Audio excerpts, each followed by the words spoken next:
আসসালামু আলাইকুম everyone, welcome back to my channel. FNF cooking এ আজকের আয়োজনে আপনাদেরকে তৈরি করে দেখাবো ভীষণ মজাদার একটি কাবাব। আর আজকের এই কাবাবটা আমি তৈরি করে দেখাবো মুরগির মাংস দিয়ে, অর্থাৎ তৈরি করে দেখাবো চিকেন শিক কাবাব।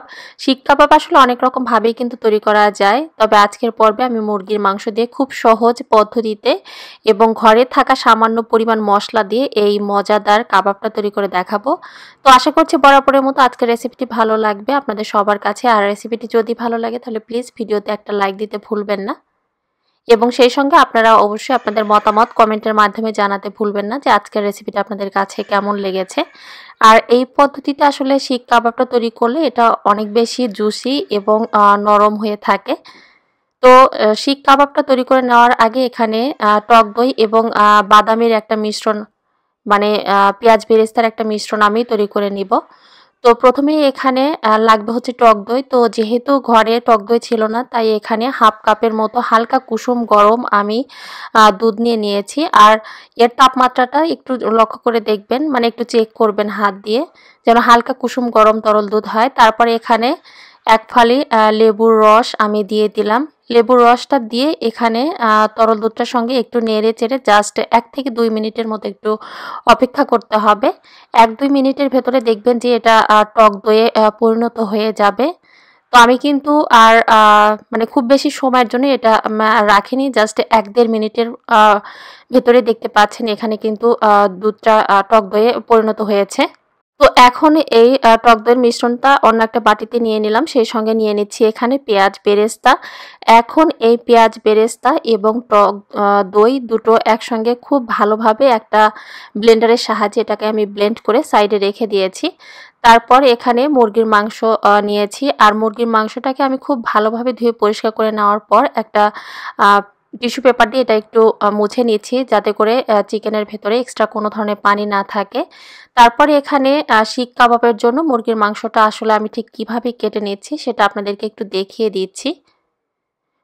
চেষ্টা করবেন মোটামুটি পাতলা করে এখানে মুরগির মাংসগুলোকে লম্বালম্বিভাবে কেটে নিতে, তবে খুব বেশি পরিমাণে কিন্তু পাতলা করা যাবে না। আপনি যদি এটা একদম পাতলা করে ফেলেন তাহলে দেখবেন যে এটা মেরিনেট করার পর যখন আপনারা কাঠিতে গেঁথে নিতে যাবেন তখন দেখবেন যে এটা মাংসটা ছিঁড়ে ছিঁড়ে যাবে।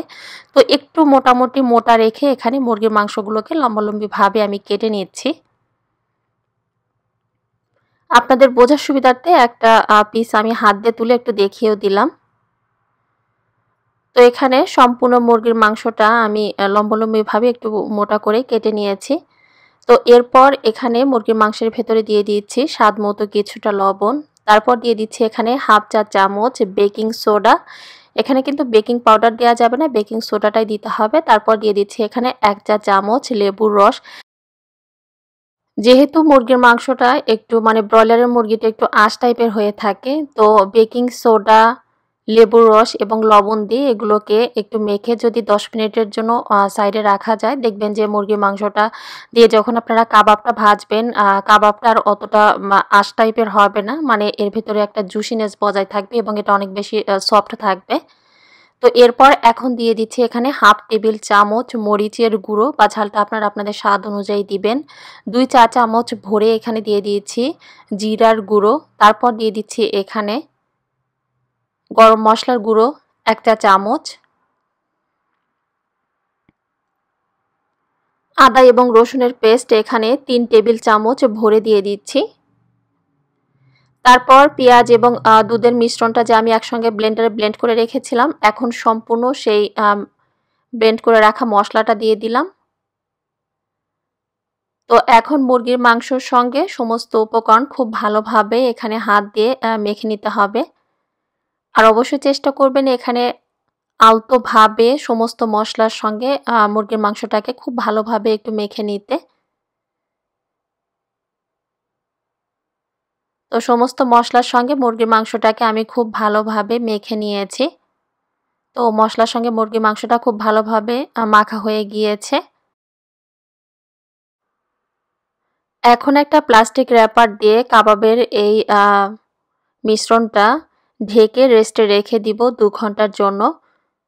সবথেকে বেশি ভালো হয় যদি আপনি এটা মেরিনেট করে সারা রাত নরমাল ফ্রিজে রেখে দিতে পারেন। কারণ হচ্ছে আপনি এই কাবাবটা তৈরি করার আগে মাংসটা মসলার সঙ্গে যতটা বেশি সময় নিয়ে মেরিনেট করে রাখবেন, কাবাবের টেস্ট কিন্তু তত বেশি ভালো আসবে।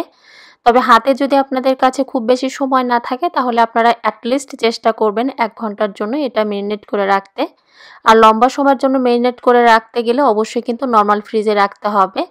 তো এরপর কাবাবটা তৈরি করার আগে এই ধরনের আমি কিছু কাঠের স্টিক নিয়ে নিয়েছি কাবাবটা গেঁথে নেওয়ার জন্য। তো এগুলোকে আমি পানিতে একটু ভিজিয়ে রেখে দিলাম। এতে করে কাবাবটা যখন ভাজবো কাঠের এই স্টিকগুলো আর পুড়ে যাবে না।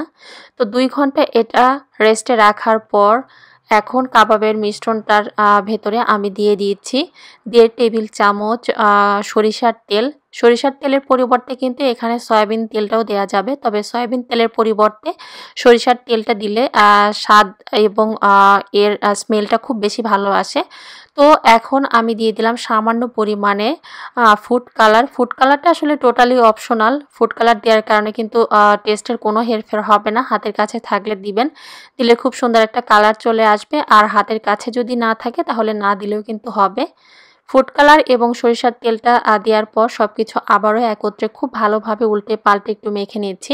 এই পর্যায়ে দেখবেন যে কাবাবের এই মিশ্রণ থেকে খুব সুন্দর একটা স্মেল বের হবে। এরপর হাতটা পরিষ্কার করে এখন কাঠের সেই স্টিকটার একটা আমি নিয়ে নিলাম। এরপর কাবাবটাকে আমি ঠিক কিভাবে মানে মুরগির মাংসের সঙ্গে কাঠের এই স্টিকটা কিভাবে গেঁথে নিচ্ছি আপনারা একটু লক্ষ্য করে দেখুন তাহলে বুঝতে পারবেন। অর্থাৎ এখানে কাঁথা সেলাই করার মতো বা সুই সুতা দিয়ে যেভাবে আসলে নরমাল কাপড়-চোপড় সেলাই করা হয়, ওইভাবে আসলে জাস্ট এখানে মুরগির মাংসটা কাঠের এই স্টিকটার সঙ্গে একটু গেঁথে নিতে হবে। মুরগির মাংসটা গেঁথে নেওয়ার পর একটু হাত দিয়ে চেপে, চেপে এটাকে অ্যাডজাস্ট করে নিতে হবে। কারণ জায়গা কিন্তু ফাঁকা রাখা যাবে না। অর্থাৎ কাঠের এই স্টিকটার সঙ্গে একটু চেপে, চেপে এখানে মুরগির মাংসগুলোকে গেঁথে নিতে হবে। তাহলে দেখবেন যে এটা ভাজার সময় আর খুলে যাবে না।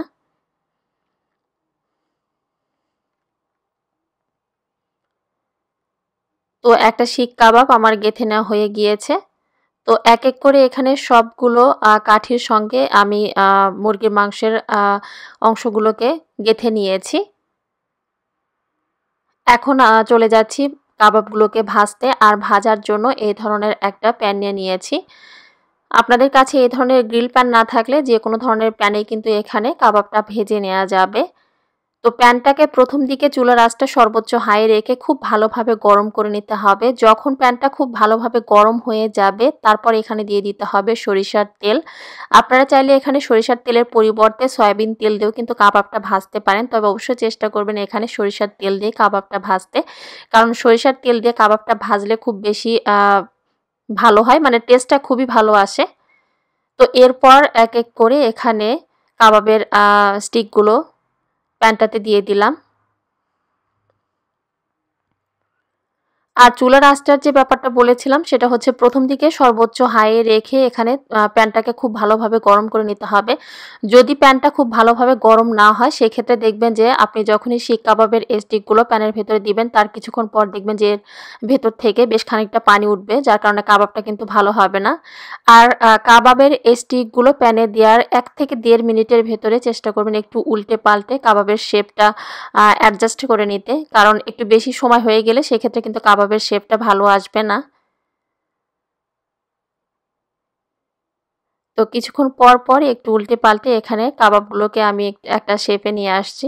এতে করে কাবাবের চতুর্পাশ একই রকমভাবে ভাজা হবে এবং খুব সুন্দর একটা কালারও চলে আসবে সব দিকে। চুলার আঁচটা মিডিয়াম থেকে সামান্য পরিমাণ বাড়িয়ে এখানে কাবাবগুলোকে ভাজতে হবে। তো কিছুক্ষণ উল্টে পাল্টে একটা ভাজার একটা পর্যায়ে আমি একটু ঢাকনা দিয়ে ঢেকে দিলাম। এতে করে দেখা যাবে যে মুরগির মাংসটা খুব দ্রুত সেদ্ধ হয়ে যাবে।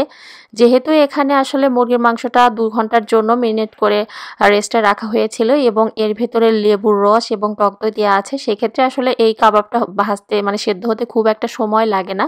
খুব অল্প সময়ের ভেতরে আসলে মুরগির মাংসটা ভালোভাবে সেদ্ধ হয়ে যায়। তো কাবাবটা আমার ভাজা হয়ে গিয়েছে। কাবাবের সব জায়গায় আসলে একই রকম কালারও চলে এসেছে এবং দেখেও কিন্তু মনে হচ্ছে যে কাবাবটা আসলে অনেক বেশি জুসি হবে এবং খুব বেশি পরিমাণে পুড়েও যায়নি।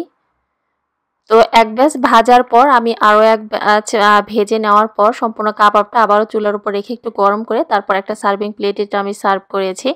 এই পদ্ধতিতে কাবাবটা তৈরি করলে আসলে খেতে খুবই মজাদার হয়ে থাকে এবং এই কাবাবটা অনেক বেশি নরম এবং জুসিনেস এর ভেতরে বজায় থাকে। যেহেতু এখানে কাবাবটা মেরিনেট করার আগে বেকিং সোডা দিয়ে একটু মেখে রেখেছিলাম। আপনারা জাস্ট একবার এই রেসিপিটি ফলো করে বাড়িতে ট্রাই করে দেখতে পারেন। আশা করছি আপনাদের কাছে ভালো লাগবে। আর মুরগির মাংসটা কি পরিমাণে সেদ্ধ হয়েছে বা এটার ভেতরের অবস্থাটাও আমি আপনাদের বোঝার সুবিধার্থে একটু দেখিয়ে দিলাম। রেসিপি সম্পর্কে যদি আপনাদের কোনো প্রশ্ন থাকে অবশ্যই আমাকে কমেন্ট করে জানাবেন, আমি রিপ্লাই দিতে ট্রাই করব। তো আজকের রেসিপিটি দেখার জন্য আপনাদের সবাইকে জানাচ্ছি অসংখ্য ধন্যবাদ। তো সবাই ভালো থাকবেন, আমাদের সবার জন্য দোয়া করবেন। আল্লাহ হাফেজ।